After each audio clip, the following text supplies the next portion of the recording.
Hello, arts fundraisers, and welcome to our 9th installment of Creative Capital.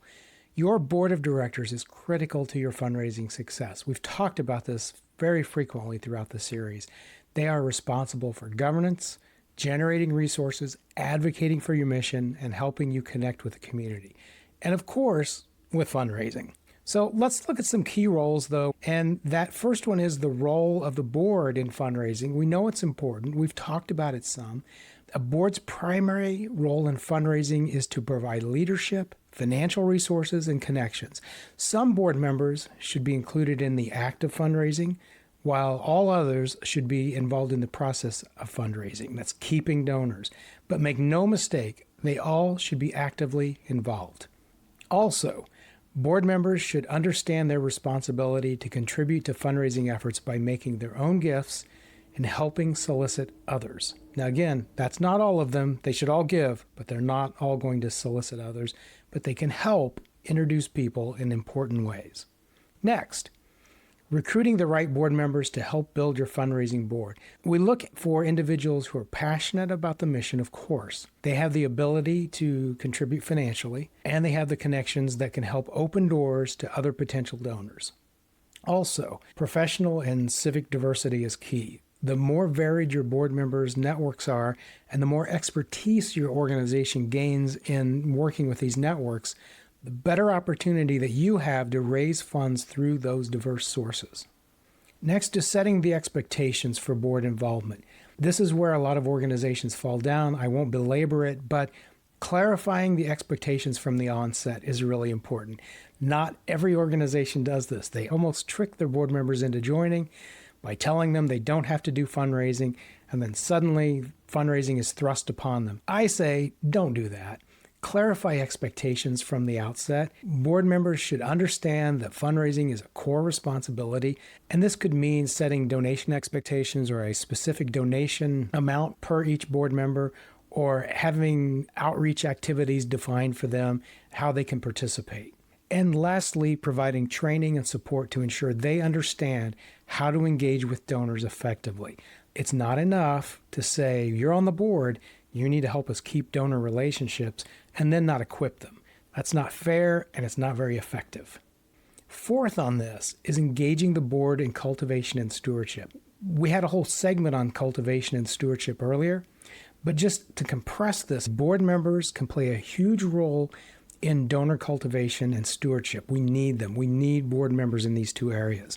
We need to encourage them to host small gatherings, to introduce potential donors to the staff, and to personally thank donors for their gifts. Stewardship is a much larger conversation than that, but we basically need the board to be engaged to help us keep donors. Also, make sure the board is engaged in making those donors feel valued at really every opportunity.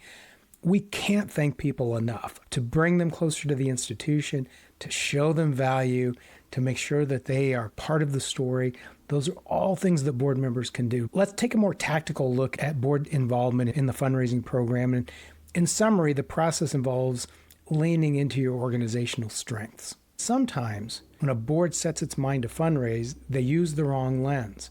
We know at RSC that with a well-developed vision and a plan as the focal point, that success in fundraising is based on these 4 areas. First, value, not need. Second, strength, not weakness. Third, participation and not prevention. And fourth, practice, not passivity. Board members can be very instrumental in securing comprehensive gifts. A comprehensive gift is some combination of annual fund, major, project, maybe endowment, maybe plan giving, sometimes a gala or special event. It's going one time to ask for more than one thing. Oftentimes it can be a multi-year gift. Not always, but often it's a multi-year gift, generally 3 to 5 years. And last, it takes longer to cultivate, and it includes the need to adapt as the conversation matures. What you go in with may not be what you come out with. That conversation, maybe 3, 4, 5 touches, will help determine that it'll tighten and change. Board members are often part of making the ask for a comprehensive gift, and they usually join on the basis of their relationship with the prospective donor. First, we raise money via direct asking. And in a comprehensive gift, we always include the annual fund. The annual fund is the cornerstone of giving. If we take money away from it to put it somewhere else, we are damaging the institution. Second, match fundraising opportunities with donors' interests. We talk a lot about donor motivation. Part of the reason we have personal engagement is so that we can refine that conversation towards the donor, and we can bring opportunities that we think they might be interested in. Number 3 is to equip the board members and the volunteers to act as relationship cultivators and stewards. That means we have to give them some information, not all the information. We can't have expectations that everyone's going to know everything about everything all the time. That's not realistic, but we can still equip our board members and our artists with the information that's necessary for them to be part of this keeping donors, this stewardship, or even at the ask level of comprehensive gift asking. And last, interact with the executive and finance committees of the board. The executive committee making high-level decisions for the institution. And of course, the finance committee is watching where the money goes and how it comes in and so forth. This interaction between the management sides of executive and finance, and then this very important growing pool of fundraising needs to complement each other, not work in a vacuum, but definitely complement each other. And last but not least, make the goal by not overreaching. A few sessions back, we talked about how you set a goal and how you do that per division and how you do it for the annual fund in general. If you set a goal that's too low and you reach it too soon, that can take the wind out of your sails. If you set one that's too high and is completely unattainable, it will break everyone's spirits and really damage the annual fund. Looking at development committee work that matters. In the earlier segments, I talked about how all board members should be involved in the process of fundraising, so that stewardship component, but not all of them should be included in the act of fundraising. But let's zero in on that development committee. What does the development committee do? If you have one, and I'm assuming most organizations do, most arts institutions that we deal with have their own development committee. They're made up of board members almost exclusively, but sometimes they include other people. They'll include artists. They'll include non-board member level volunteers. In our world, development committees are not advisory. And I know that may come as a shock to some of you. We don't believe that they should be full advisory, that they're coming in just to give their opinions about what staff should be doing. I think that's short-sighted on everyone's part. Instead, they should be direct askers. If I think about my core volunteers, who are my 3 or 4 or 5 askers, most, if not all of them, are going to come from the development committee. I want that front line to have the same responsibilities for meeting the goal that the staff has. I want them to share that responsibility, share the pain, share the victories, share the processes. We need them to take that on. If you have a development committee and it's mostly advisory, this is a pretty big change for them. You may not have the right members on the development committee to switch them into being askers, because frankly, that wasn't their charter when they started. So it's okay. It's okay to change members of the development committee. It's okay to retire some folks so that they can work on donor stewardship and not donor asking. Where can your development committee spend their time and really make a difference? The first one is through donor identification and cultivation. Yes, you're going to use your full board for that. You always have to be in cultivation mode. You have to be in identification mode for new donors at all levels. The board can help with that, but specifically, the development committee can also help, which is why they're particularly gifted, no pun intended, but particularly gifted in asking for support if they can bring some names to the table as well. Number 2 is just board giving at all levels. We want to ask board members personally for their support. We don't want to do it through letters and pledge forms at the board meeting or through an email. We want to ask them, and this group can help make those asks. What we'll call major individuals or big individuals to the annual fund. Sometimes the threshold is $1,000. Sometimes it's $2,500. Sometimes it's $5,000. Just depends on where your organization puts that.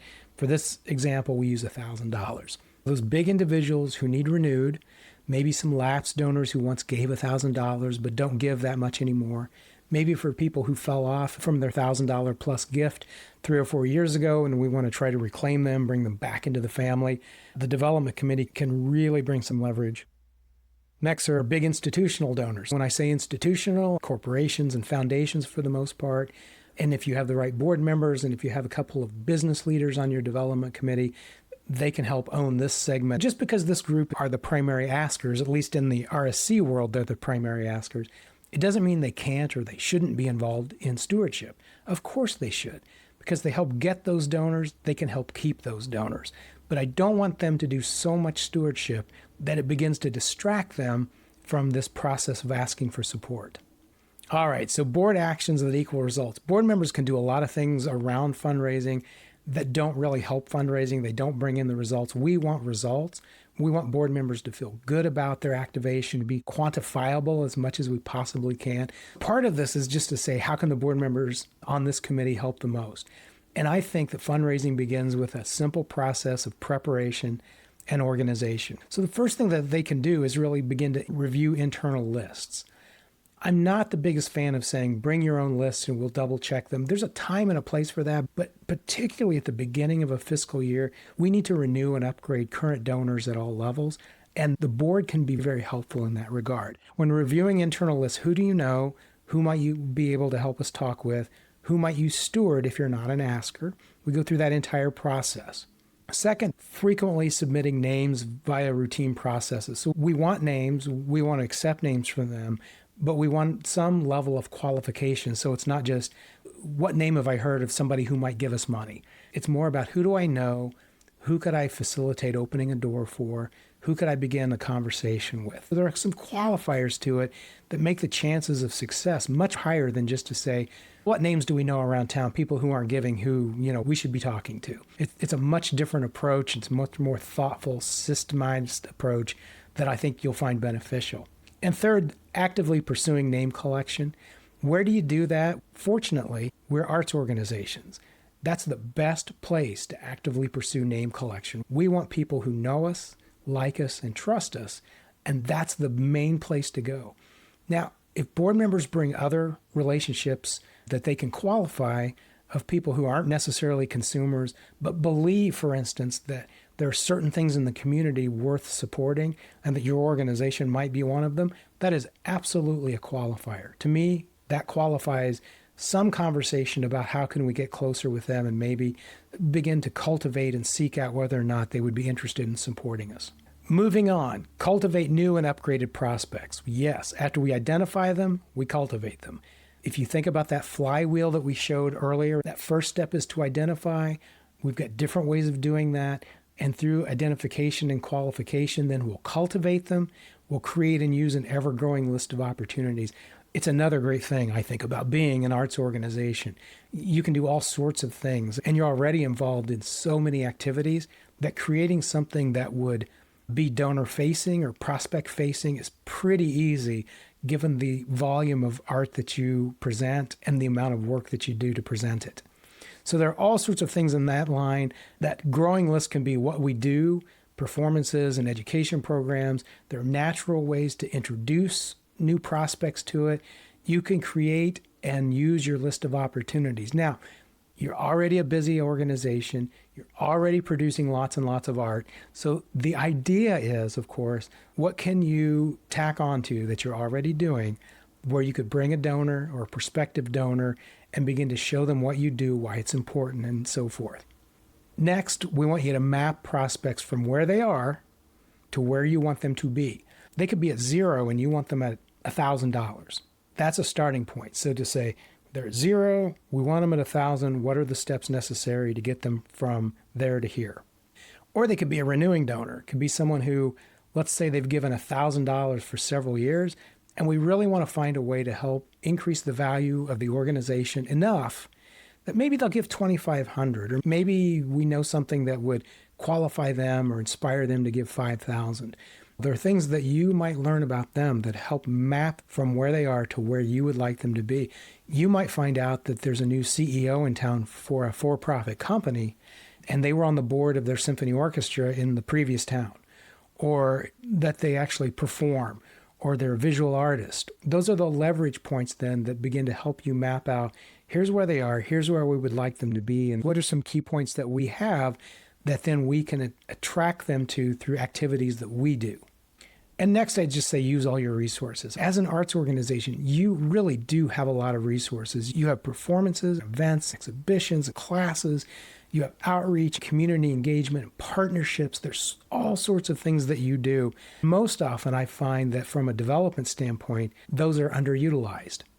You don't have to create new events out of whole cloth. I bet your organization does enough that if you were very thoughtful about what are we not doing where we could invite donors and prospects, what things could we invite them to, either in a small group setting or a one-on-one setting, what are those things that we could do that would be valuable and meaningful and would really speak to who we are as an institution. So now I'm going to skip over that all-important step about making the gift because we had an entire video chapter on it about how do you ask for the gift and what does it look like. Let's go to stewardship. Stewardship and cultivation look very similar. You cultivate people to get them closer to the family and have them make their first gift. You steward people to keep them as donors and later upgrade them as donors. A lot of those things will look very similar, and I hope some of what we'll talk about here will sound familiar. This idea of appreciation or stewardship, call it what you will, if you're at square one with your board, I recommend that you start here. Begin to create and have them participate in a regular system of 3, 4, maybe 5 things of stewardship. It's the one development activity that all board members can be involved in, and it's also the one that they're all most willing to do. Thanking donors is pretty easy. They just need the pathway to do it. It's dipping the toe in the fundraising waters, and you'll find out who on the board will be really active in it versus not, and you'll refine that over time, and you'll get better and better at who are our best stewards, who are our best askers, and who really wants to be involved in relationships. And second, I would say, organize that system. We want them to serve as an ambassador, whether this takes form of calling nights or monthly lists or handwritten notes or meet and greets. There's an opportunity to get your board to act as ambassadors. We want them to know some about the institution, and I'll sound like a broken record now, but they don't need to retain every piece of knowledge. They don't need to understand or know every single thing that's going on. But to serve as an ambassador, have information that you want to share, have questions that you want to ask. In short, be engaging. And to do that, I always say be ready. 3 things to share, 3 things to ask. We've talked about that in some other video chapters, but those things change over the course of a year. You won't always ask the same 3 questions because that would get a little strange after the 3rd or 4th or 5th time. At the same time, thinking about what you want to share and thinking about what you want to learn is part of engagement. One last time I'll say this. Not every board member should be involved in the act of fundraising, but every board member should be involved in the process of fundraising. Why? Because we need to get donors and we need to keep donors, particularly because fundraising is taking up a larger part of the pie in our operating revenue budget. So what are your next steps? I've got just a handful here that I want you to think about. And really, it's to implement strategies that retain and steward donors. The first one is to redefine the board's role and the development committee's role in your fundraising program. Remember, the development committee can be your core askers. Your board at large can be your stewards. One group gets, one group keeps donors. That's the objective, so that we make sure we have a very dynamic mission for the board in terms of fundraising. Next, develop a stewardship plan. Outline a comprehensive plan that details how you're going to acknowledge and engage donors post-contribution. But even though I said comprehensive, keep the activities simple, keep them easy, keep them repetitive. Get really good at 3, 4, 5 different things. Just get really good at those and then replicate them frequently. Next on the list is prepare volunteers for face-to-face stewardship. Make sure they have the information they need. Make sure they're equipped with the 3 questions that they want to ask and the 3 pieces of information that you want them to share. And then when that's all over, they come back to you and tell you what they heard. It's part of the communication process. It's how we get better at what we do. It's how we create efficiencies. It's how we improve engagement. Make sure that the volunteers feel prepared for the face-to-face stewardship that they'll have. Offer engagement opportunities. Create avenues for the donors to become more involved because yes, they like to come to events. Yes, they like to give their money. But at the same time, some of them want to be more involved hands-on. They want to be part of the story in a deeper way. Make sure that you give them opportunities to become involved, such as volunteering. Maybe they attend galas or they're on a committee. Maybe there's other celebratory moments that they can be a part of. But look for ways to give them opportunities for the ones who want it. They'll definitely take advantage of it. The conclusion is your board is your fundraising ally and is 100% needed moving forward for this long-term fundraising program. By recruiting the right people and setting clear expectations, providing the necessary information and support, and involving them in cultivation and stewardship, you really are setting the stage for long-term fundraising success.